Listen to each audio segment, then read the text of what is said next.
So this video is about how to draw in color in Photoshop. I don't really know what to name these videos because they're all sort of just me drawing, but let's see how it goes. Originally, I recorded the sketching of this drawing, but sometimes it takes me a lot of attempts. Like, it can be quite difficult. So it was just a lot of footage of me going and redoing things and deleting it because it was ugly. So I've skipped straight to having the sketch done, and it's very loose. I based the pose off a photo that I had, but I didn't want to copy the photo. So now I'm just putting in details as I'm going along. So I have a Wacom tablet and Photoshop. You can use any drawing software really. It's just using what you've got really and doing something with it.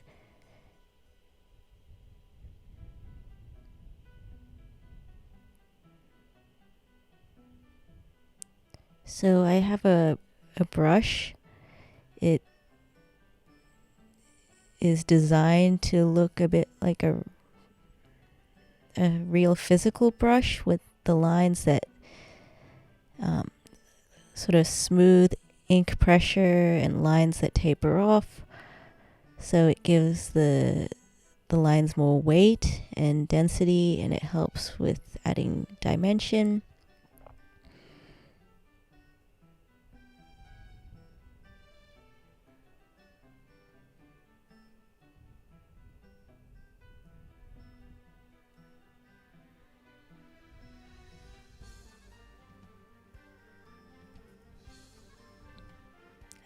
At the time that I was drawing this, I was listening to different tracks from the Cirque du Soleil.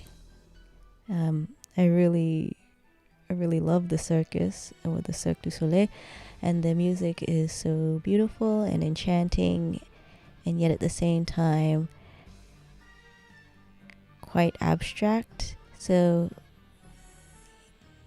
that way I don't get distracted by the lyrics, and I could just feel the mood of the music and draw whatever I feel like. So here I've blocked in some colors with the lasso tool and paint bucket filled it. Next I've put in a shadow tone.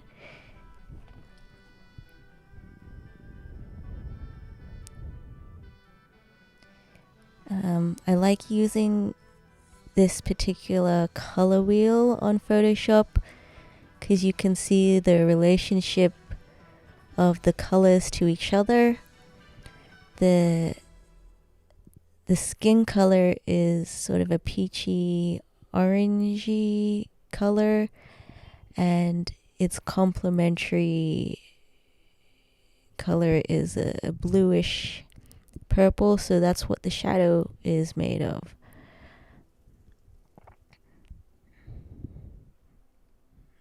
What I like about these drawing exercises in particular is it helps me to,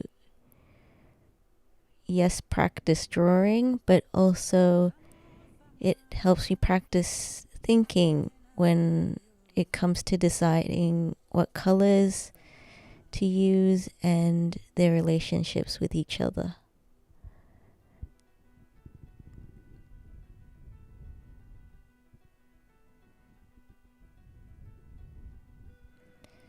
So here I've selected the majority of the hair shape and have colored it in, and now I'm just going over the finer details. not all the time I know what colors I want to use, so sometimes I'll put something down and change it with the hue and saturation tool so I can see what it looks like in different types of colors or different shades, so that way I have more variety. And that's what's really good about digital art is you don't have to commit to a single thing, a single color, or the placement of your lines. You're able to edit them very easily and move them around as and have that variety.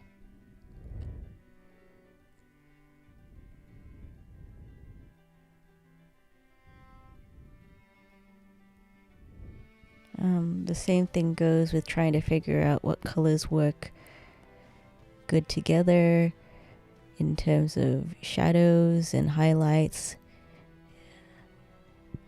Being able to use the different features that come with Photoshop, such as the blending mode acts like a glaze when in traditional painting, and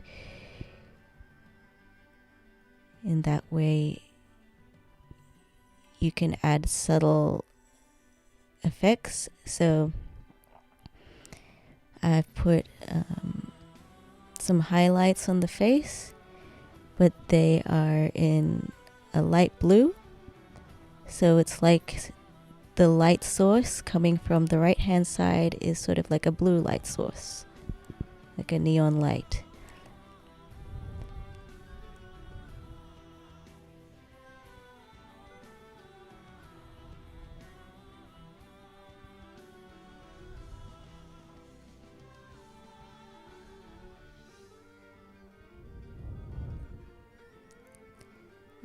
When I do animations, I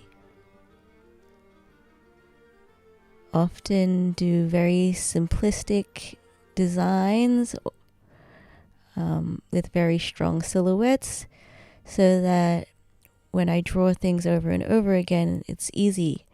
Yet in illustration, I like to do the opposite. So because I don't have to draw the character over and over again, I have the luxury of really putting in a lot of details. So here you could see that I've put in lots of strands of hair and focused on putting the shadows and the highlights, and now I'm putting droplets to make it look like the hair is damp.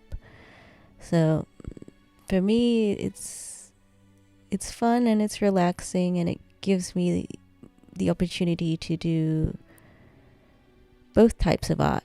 Ones that have simplistic looking characters and ones that have a lot of detail and a lot of thought that goes into the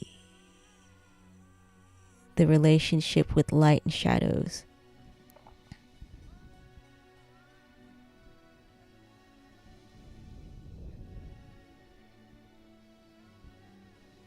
So here I want to put a black t-shirt, yet sometimes black is too harsh. So this is actually a purple gray, which clothes often have this sort of tone, because super black doesn't really exist in the relationship with the light source. Also, this purple gray works in harmony with the purple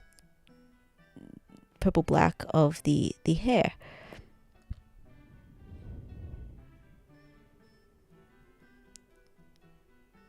So here I am experimenting with using very sharp lines for shadows, but then very soft brushes to put highlights.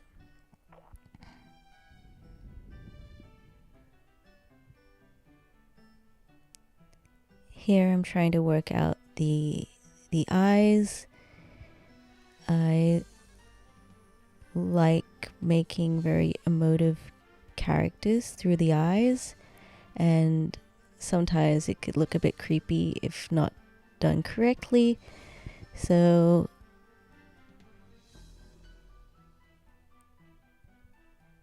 I'm just going over it in many different ways, finding the right balance to be able to get really emotive, glossy type of eyes.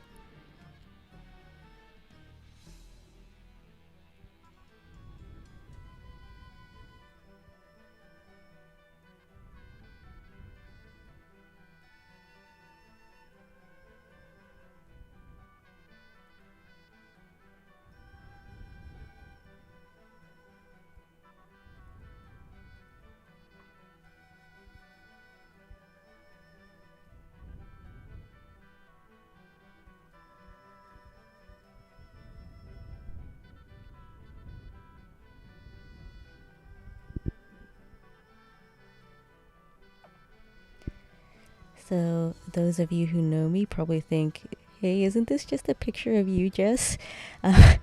And it does look like me. It looks like me before I dyed my hair. And I don't know. It just does. No intention, but whatever. I used a reference photo of myself, so sometimes I take photos of myself to help figure out the poses. So I guess it couldn't be helped. It looks like me, so whatever. Here now I am putting different gradients on top of all the colors. Or I was experimenting to see which one I like the most, because then it also unifies the colors to a similar light source.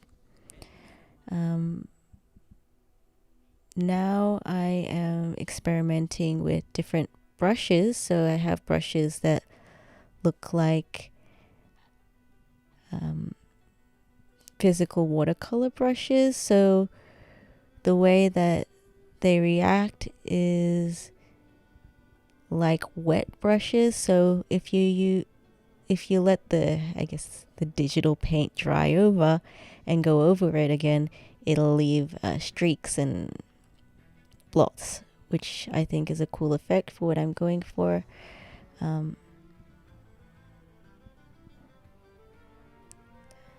Because I put so much detail into the character, I want less of a real background and more of an atmosphere. So I'm using different textured brushes, like ink splatters and salts, things that you would use in real traditional painting, and I'm just playing around with it. So here I have the color wheel open. I'm allowing myself to experiment more, so using cool tone colors, but also ones that clash and look a bit dirty, and just seeing what brings a interesting texture, interesting pattern.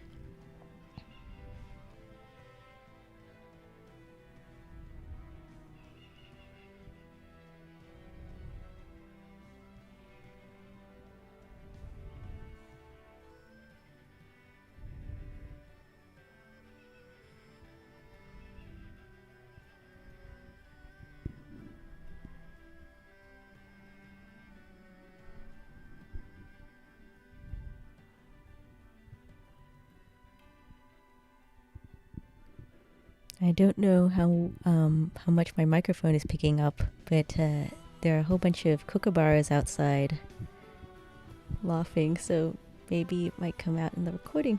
Who knows? So here I'm trying different gradients again. on top of the background, and then also on top of the foreground as well. So it gives a unified palette as well as an interesting texture. I think it reminds me of film cameras, the disposable film cameras, and the unique color values that come out. So here is just like detailed work I'm doing. I've done all the drawing or painting that I wanted, and now on different layers I am adjusting the hues and saturation. I'm experimenting with different gradients and blending modes to find what looks the best. Here I'm adding a noise filter, so what I'm going for is like a old grainy TV kind of texture. So by separating the colors a little bit to get the red and blues a little bit off skew, it looks as though it's an image from, I guess, an old TV.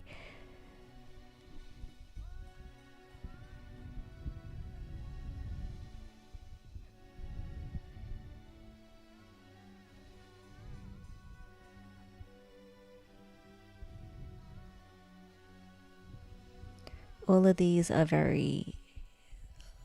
lots and lots of different processes and very layered.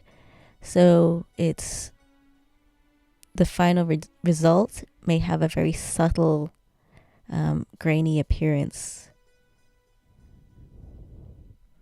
So I fiddled with it a bit more, and this is what the final artwork looks like. Subscribe and stay tuned to see more drawing videos and such. Thanks and bye.